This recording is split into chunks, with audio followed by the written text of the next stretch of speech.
He's 16 months old and lives in St. Petersburg, Russia. He's very sociable. He's a smiling little boy. When he was younger, he warmed to everyone. Now he's a bit more selective. He loves his brother. He would like to copy him. He's not at all vindictive. But Matveyka's very sick. He's got a rare muscle-wasting condition called spinal muscular atrophy, or SMA, which if not properly treated will most likely cause him to eventually suffocate. Kids with SMA lose the ability to breathe because their lungs don't work properly. There is a promising new gene therapy called Zolgensma that many families consider the only real hope for their kids. It essentially replaces the missing gene they need to be healthy. But the treatment, made by Novartis, costs about $2 million. This family doesn't have. They are racing against time to raise the money, and their advocates reached out to Fox to help Matveyka and raise awareness, even though they're in Russia. I think it's probably hard for people in America to think about giving money to a family in Russia when there are so many poor people in the United States, and probably suspicious too.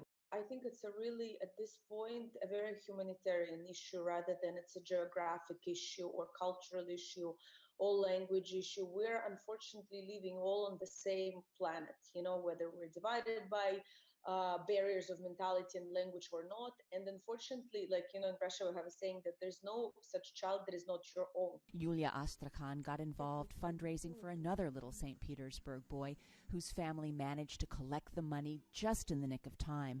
Doctors said Zolgensma had to be administered before Ruslan reached the age of 18 months, or it would simply be too late. The pressure to collect the funds while caring for a dying child is intense, and the money ultimately came from simple people. It was composed of sums that were donated from pensioners, from working mothers or mothers that were on maternity leave. Before he got his Zolgensma, Ruslan couldn't lift his head.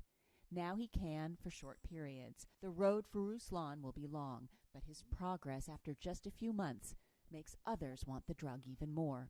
Zolgensma is a one-shot treatment meant to stop the disease progressing and potentially allow a child to have a normal life. This neurologist in Naples, Italy, has 6 patients waiting for it. Italy, unlike Russia, pays for the drug for children up to 6 months or about 35 pounds. Dr. Antonio Varone says there are other promising treatments as well now that act in different ways.